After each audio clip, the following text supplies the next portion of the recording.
Hi, I'm Elisa, I'm Ben. and this is E for You. Today's theme and topic is Personal journeys. yes, and today we have a very special guest, a E4 alum. Either way, that's what he is. Would you like to introduce yourself? Yeah. My name is Blaigne Ayuma, from Austin, Texas, and yes, I was a part of a couple E for Youth programs, and I'm like super happy to be here. Okay, Yeah. okay. Yes, we'll get into the E4 Youth programs later. But first, we love to start with our yuppers. What is your yuppers? It's a great question. I didn't skip leg day today, I guess. Let's Okay. fucking let's fucking go because I can cuss on this podcast. That and the really interesting topic of this week was my friend told me to stop being so hard on myself, and I was like complaining to her, I was like, dude, weight on my shoulders, like so much projects, and she said you're just doing a good job. Stop being so tough on yourself, and it made me just relax a little bit. So that was like the big thing of the week. So yeah, how about y'all? Nice. Okay. Um, mine would be like we had pho yes before we got here, and that tofu. Elisa shared some of her tofu with me. It was really good. So, Yeah, highlighted my week so far. yeah, okay. I think the week's barely started, but good for your Chill, highlight. Like, I love like that. The tofu was really good for like no reason today. Like, we always go to this place, but the It was really tofu, good, yeah. like, for no reason. They were in a And like he good mood had today. a Vietnamese iced coffee too. oh, And that I thing looks love, so I bougie. Right, yeah, love, I already dude, it's talked so about that good. on this It's episode or actually podcast. that's the best. It's the best thing ever. Yeah, Mm-hmm. it came out good too. Nice, Yeah. My uppers would be I went to Houston this week to see my cousin graduate, nice. and I haven't been to Houston in a minute, so like it was fun to be there and like got into the city or whatnot. Yeah. Nice. Yeah. So we're just gonna get into like everything now. Yeah. Earlier you had described like all the legacy and E4 programs you were in. So do you want to talk more about that? Yeah, for sure. I joined E for Youth like close to like me graduating high school. And the funny story is like I joined kind of late, and they weren't even going to accept me into the program just because like I missed the deadline, and so I kind of gave up. But like, um, my mom was like, "Nah," and then somehow, some way, she like convinced them to let me like go to the meeting, the orientation. But I didn't have any, no, I didn't sign any papers or anything like that. But somehow I found myself in the E for Youth program, and I can thank Shaka for that because he's the one uh, that introduced the whole E for Youth organization to me. And from there, I found myself getting into programs like Shadow the Program, Shadow the Pros, where you follow like advertisement professionals in like at McGarrett Jesse's, where we just learn the ins and outs of stuff. But me being a musician, I kind of was like felt like out of place, kind of. I enjoy the information. I learned a lot from it that I still use today, like information that I picked up on. But during the beginning of my E for Youth experience, I was like, "Where's the music at?" Like, I just want to do music. And then Carl mentioned an idea to Shaka, and that idea became Legacy ATX, and then Shaka ran it. And from there, I went from being just like a saxophone player, pianist, to like a beat producer. And because of E for Youth's program and introducing and giving me like resources in that music program to make beats, I started a new like I was just supposed to be like a jazz musician, right? And then my life just like completely 180 into like a weird like because I never wanted to make beats. Like I don't want to make beats or stealing jazz. Like you know what I mean? Like we're just sampling, stealing. And then I became a music producer, and my life just switched up because of the legacy program. And from there, started meeting other people, and through the music legacy program, I have like my best friend Khalil, and we became roommates during that time during the music legacy program. Um, and 2 years ago, 3 years ago during COVID, I kind of disconnected from E for Youth, just like to go my own way to see. It was kind of selfish because I didn't say bye to anyone. I literally just said, okay, it's a month later, I'm going to California, and I just kind of left. No one knew I was living in California. No one knew I left. I didn't say bye. It was just one of those moments where I just impulsively just said I gotta go. And the people that are true to you will stay, and people that you know were effective in affected by and didn't like what you did, they'll leave, and rightfully so. I kind of just left them and ditched them, and they can leave me too. But 2 years later, I'm back and I'm trying to get reconnected with E4 Youth and what they're doing, and just trying to give back because they gave me so much opportunity growing up. So, yeah. I feel like that's the way it is for like a lot of E4 alumni. How like I can't say that word. Alumni. Is it Alumni. No, you're saying it right. Like Yeah. I feel so Alumni. wrong. Alumni. But yeah, like they just disappear, Yeah. and then you're just seeing them like on LinkedIn, and they'll be like, "Oh, like look, like I'm here in New York or doing something." And Mhm. you're like, "Whoa, bro! Like, what- where'd you who go? are No you? wonder Like, like yeah. you just left." Where'd you go? Yeah, that's the topic of the day usually. Yeah, My friends. they left too. Hmm? They left like 2 Oh no, weeks. this for me. It's like, what do you do? Where are you? It's like that's the question for me every time I talk to my friends. It's like, you're always hiding. Like you're kind of like an imaginative figure in my life. Like you're kind of there, but you're not. But I'm trying to be more present here and there. But I don't know, kind of like hiding a little bit. If you want to talk more about like your experience in California, like what did you gain from that, or like learn anything that maybe you're bringing back to Austin that you didn't have before? I realize from the whole experience of California is like the value and importance of balancing like a lifestyle of money with like a lifestyle of happiness. And obviously happiness and money are connected in some type of way because you need money to live, you know, in this like in this government, in this city or state, country. It's just like money just runs everything, right? But I also learned to understand, and Shako's actually the one who told me that, just to say like everything's fine. Like regardless if you're broke, regardless if you have like absolute nothing in your account or you have no opportunity coming, you're like breathing. You're able to think these thoughts. You have the gift of having a life to make decisions about these bad things happening. He said at the end of the day you're fine because he ensured that you have good people around you, whether or not you're next to them or not. So from California, I learned a lot about social climbers. More so, I realized that I was a social climber too when I was young and ambitious and wanting to get to places somehow. And I want to say social climber in a bad way. I don't want to be too tough on myself because I just wanted to make music and do what I wanted to do. I wanted to live my dreams and make it a reality. But I understood that authentic people are the most important thing. And if I wanted that in my life, I have to be authentic as well. Because you are what you attract. You are whatever is around you. Because, you know, what you surround yourself with is what you are as a person, what you accept into your life. And so from California, I got humbled. In California, I learned a lot about how to be myself truly and accept that I'm not a perfect person and accept that I have a lot of flaws. And I went through extreme like insecurities about myself, and I still do, but I know how to love those things because of the experience of California. And maybe it wasn't just California taught me, it's just me being by myself. I could have gone anywhere in the world, but from there I truly recognized that there's this thing I have, which is music, and I wanted to like do it for the rest of my life. And I almost quit in California. I almost quit everything. I was like, I'm about to give up music because I was also doing game design and doing sound effects and stuff. But there was a time where I was like, I just want to give up. How am I gonna raise a family with this fucking like income and shit? Like how am I gonna make a family? Because at the end of the day, like I want to have a family. I want to give back to my brothers and sisters, my family. I want to get my mom her Jeep she wants, that like off-road Jeep, four-wheel drive, can drive in dirt type car. Like I want to be able to be like, oh, you want that? Like boom, you know what I mean? And music is one of those things that doesn't make money by itself, you know? But through California, I learned how to develop multiple strands of income, and just but by doing so, not losing my integrity as a person. Because you can get money anywhere. You can drop your personality. You can be fake. You can social climb all you want, but all that money. But who are you if you're just your perception of what your personality is just money and cash?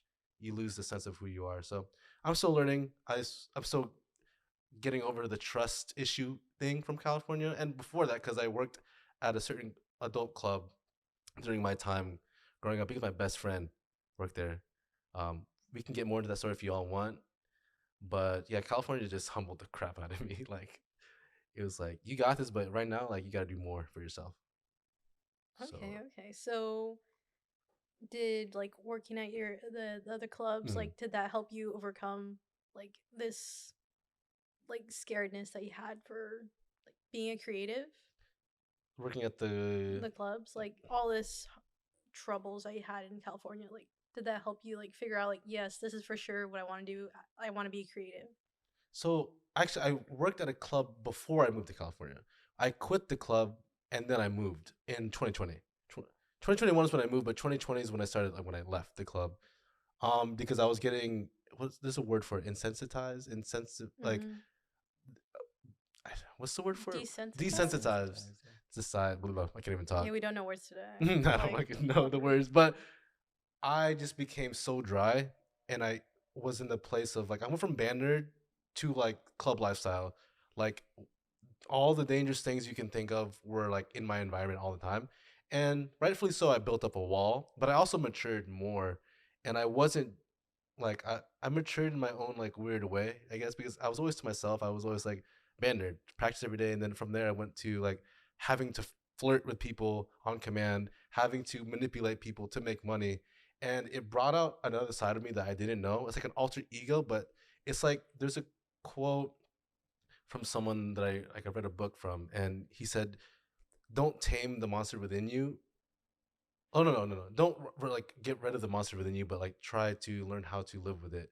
And from there I learned that there's another like ugly side to me from the club. Like I learned like I can be very manipulative. I can like say things to get what I want, which is a which can be good for me, but I just realized look in the mirror every day, it's like, what the hell am I? They were trying to raise me to be some type of pimp, get money, get cash, and then like maybe I am over dramatizing this whole thing, but to me, I was becoming an ugly person in that environment.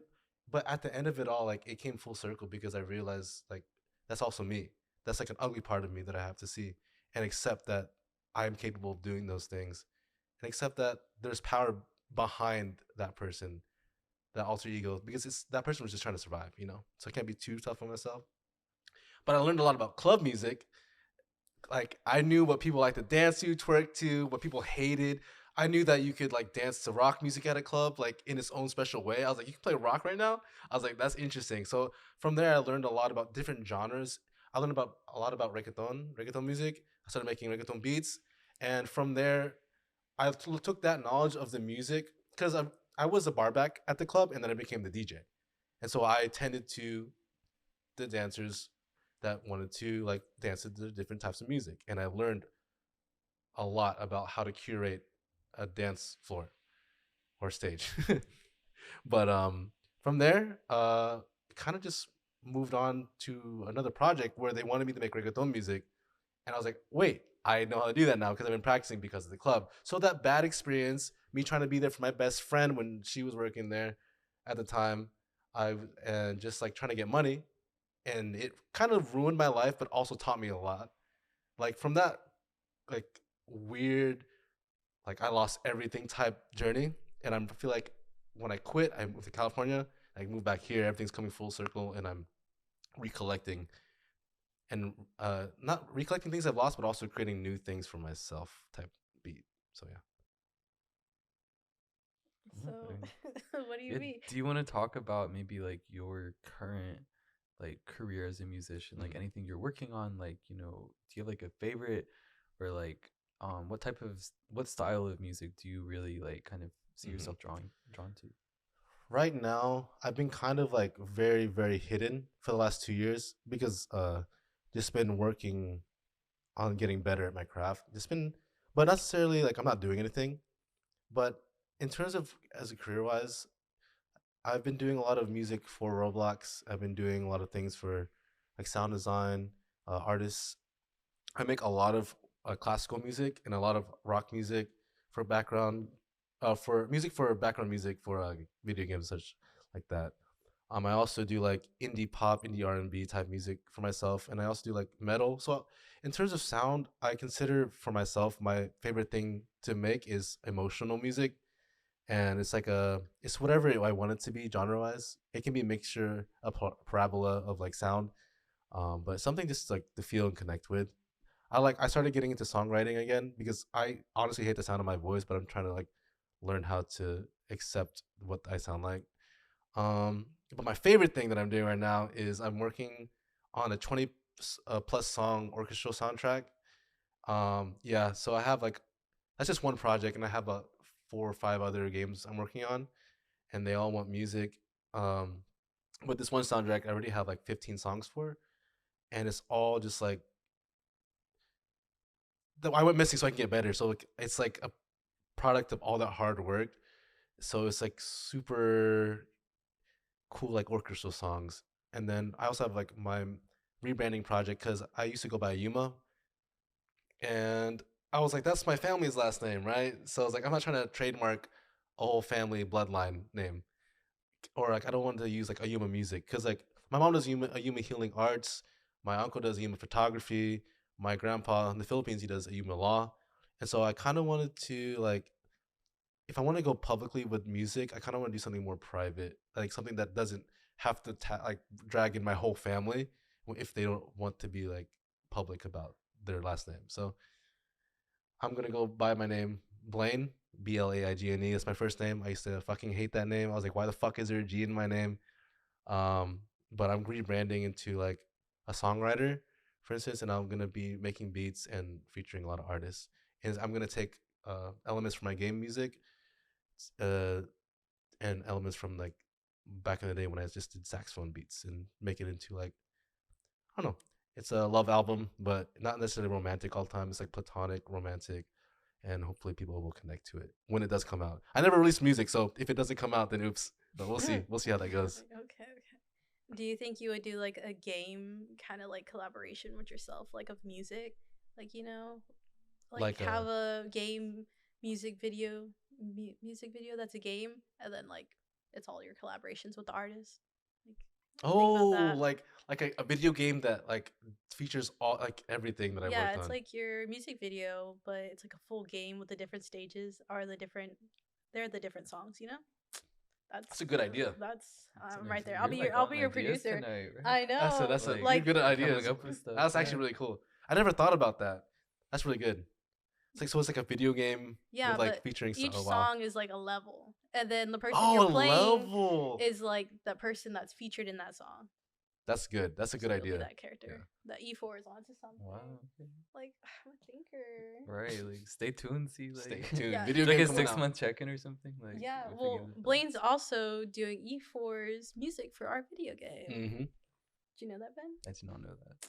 Well, where are you pulling inspiration from that though? Out my butt. I don't know. It's like Carl. Carl was just like I had a meeting with you and Carl, and I don't know why that said out my butt. It was kind of like in a positive comment, but I'm taking inspiration from like the everyday past, I guess, from like what I used to do when I was like in the E3 program because I did a lot of jazz, right? And I'm trying to like kind of I'm inspired to like what's like motivating me through the tracks is like this is my chance to like kind of show Carl like what I've done, because I don't think I've done music for him in a long time. He kind of gave me free will to do whatever I want. He gave me kind of a subject at hand, but I'm just experimenting and staying true to the game. But just it's like a kind of like a fun little project just to come full circle to see like where all my hard work has been put into. So it's gonna be the classical. There's like some country effect into it, but I'm not really a country expert, so I'm trying to put my own flavor of jazz with the country and make it like classical at the same time. It should be interesting, but yeah. Well, that's all we have here today. Thank you for coming in and speaking with us. Would you like to drop your socials or any new projects that people can find you at? Yeah, so my social media currently is you can find me on Twitter, Instagram, and it's Ayuma Official, Ayuma Official, and you can find me on YouTube. I haven't posted in a while because I'm rebranding, but you can see my past work there. Cool. And everybody can find us at E4Youth on Instagram and Facebook and YouTube. yes, Spotify and LinkedIn. LinkedIn, wow. Just kidding. Nobody follows us. Oh, well, everybody does follow us on LinkedIn, but yeah, that's all today from E. For You.